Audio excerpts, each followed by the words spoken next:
Good morning, church. মণ্ডলী সবাইকে মঙ্গলবার জানাই। Greetings in the name of our risen Lord Jesus Christ. আমাদের পুনরুত্থিত প্রভু যীশু খ্রিস্টের নামে আপনাদের সবাইকে মঙ্গলবার জানাচ্ছি। Today I see everyone is dressed up a little bit better than the usual Sundays.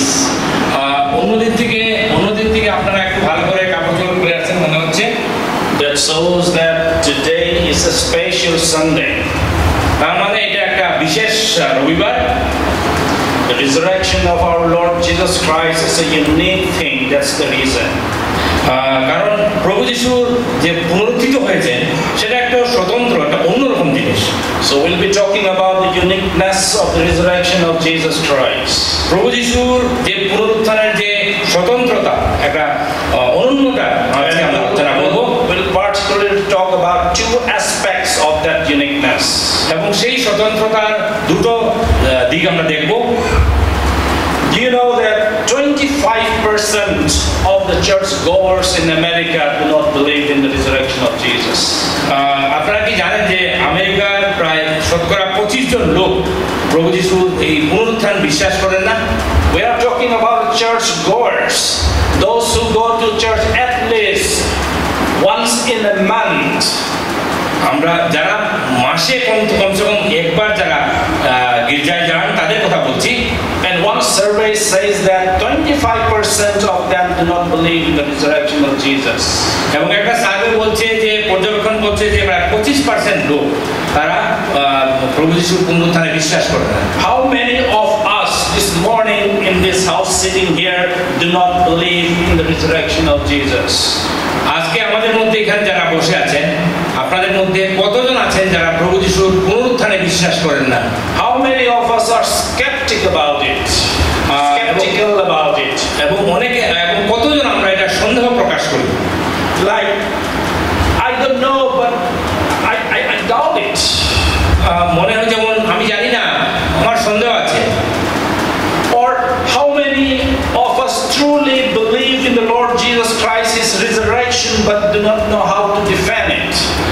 আমাদের মধ্যে অনেকে হয়তো আমরা মনে করি জানি হয়তো যে প্রভু যিশু পুনরুত্থিত হয়েছেন, কিন্তু সেটা নিয়ে কথা বলার মতো সাহস কি আছে?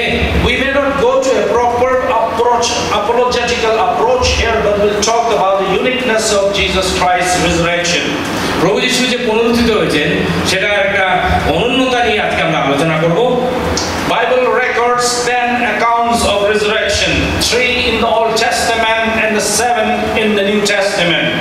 পুরাতন নিয়মে 3 বার এবং নতুন নিয়মে 7 বার প্রভু যিশু যে পুনরুত্থিত হয়েছেন সেটা বিবরণ দেওয়া আছে। Do you hear any stories about resurrection outside of the record of the Bible? বাইবেলের যে লেখা আছে তার বাইরে কি আপনারা পুনরুত্থানের কিছু শুনতে পান? I am sure you must have heard about resurrection stories outside the Bible. আমার মনে হয় না আপনারা বাইবেলের বাইরে প্রভু যিশু এই পুনরুত্থান সম্বন্ধে কিছু শুনেছেন। But try to compare the resurrections recorded in the Bible, which is the biblical miracles, and the miracles or the myth outside, the stories outside of the Bible about resurrection. বাইবেলের বাইরে অন্য কোনো যদি পুনরুত্থানের গল্প শুনেও থাকেন সেটার সঙ্গে তুলনা করে দেখুন বাইবেলের পুনরুত্থান।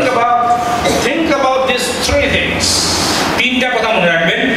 One is about the persons or the figures in that involved in that event.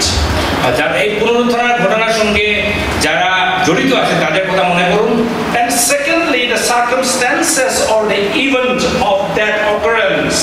দ্বিতীয়ত হচ্ছে যে পরিস্থিতিতে সেই ঘটনাটা ঘটেছিল সেটা নিয়ে। And thirdly, the date when it really happened. এবং তৃতীয় হচ্ছে সেই দিনটা কোন দিন সত্যিকার হয়েছে। Try to put those 3 things and try to place those 3 things in the history of mankind. মানুষের ইতিহাসের মধ্যে এই 3টা জিনিস রাখার চেষ্টা করুন। Try to think that those 3 things are really happen in the history. ইতিহাসের মধ্যে ইতিহাসে এই 3টা ঘটনা সত্যিকারভাবে ঘটেছিল সেটা নিয়ে চিন্তা করুন।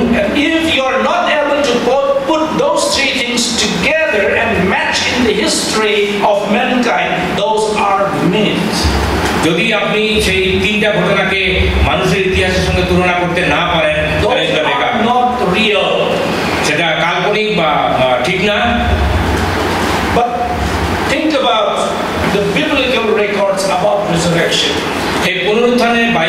লেখা আছে সেটা নিয়ে চিন্তা করুন।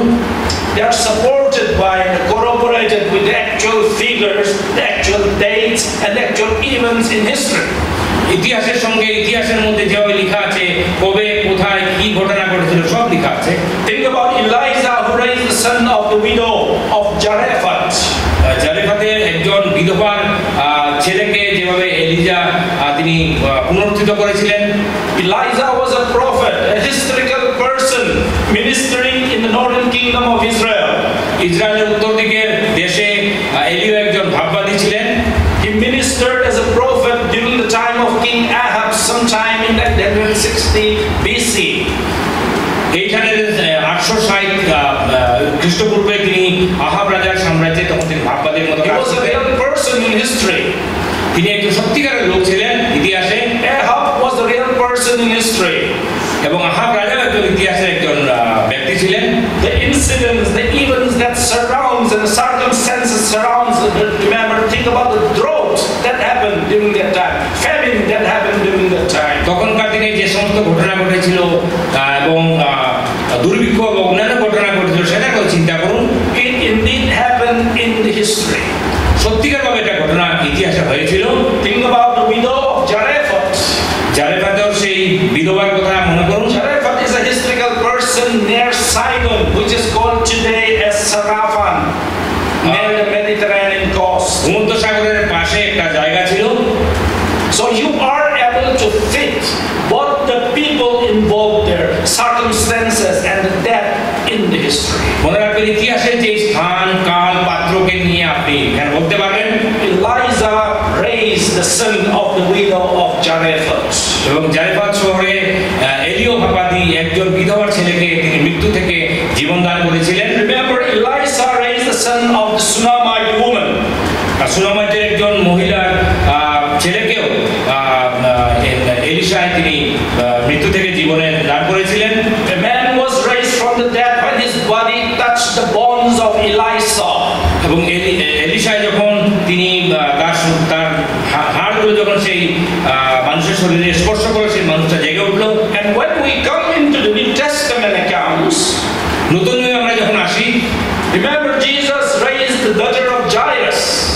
এবং সেই একটা মেয়েকেও তিনি সেখানে সেনাপতির মেয়েকেও তিনি যাকে প্রভু যিশু মৃত্যু থেকে জীবন দান করলেন। Jesus raised the son of the widow at Nain. এবং নাইন শহরে সেখানে প্রভু যিশু একটা বিধবার ছেলেকেও তিনি জীবন দান করলেন। Jesus raised Lazarus from the dead. লাসারকে মৃত্যু থেকে প্রভু যিশু আবার পুনরুত্থিত করেছিলেন। Paul raised Eutychus at Troas. এবং প্রেরিত পৌল সেই আর্টিকাসকেও তিনি মৃত্যু থেকে জীবন দান করেছিলেন। Peter raised Tabitha. Another name is Dorcas. এবং প্রেরিত পিতর তিনি দরকাসকে তিনি মৃত্যু থেকে জীবন দান করেছিলেন। Remember, at the time of crucifixion of our Lord Jesus Christ, many holy men of Israel were raised from the graves, and people saw them walking in the streets of Jerusalem. মনে করুন প্রভু যিশুর সেই মৃত্যু দিবসে ভূমিকম্পে অনেক কবর থেকে অনেক লোক সাধুগণ তারা উঠেছিল এবং তারা চলেও ছিল, সবাই দেখেছিল তাদেরকে। And finally, Jesus himself rose from the dead. এবং শেষত আমরা দেখি প্রভু যিশু নিজে তিনি মৃত্যু থেকে পুনরুত্থিত হয়ে উঠেছিলেন। Among all this, who rose from the dead? They all rose from the dead, but died again, except our Lord Jesus Christ. এই সমস্ত লোক আমরা যা দেখলাম সবাই প্রভু যিশু ছাড়া তারা মৃত্যু থেকে তারা পুনরুত্থিত হয়ে আবার তারা মারা গেছিলেন, শুধু প্রভু যিশু ছাড়া। Jesus rose from the dead to eternity, never to die again. প্রভু যিশু তিনি পুনরুত্থিত হলেন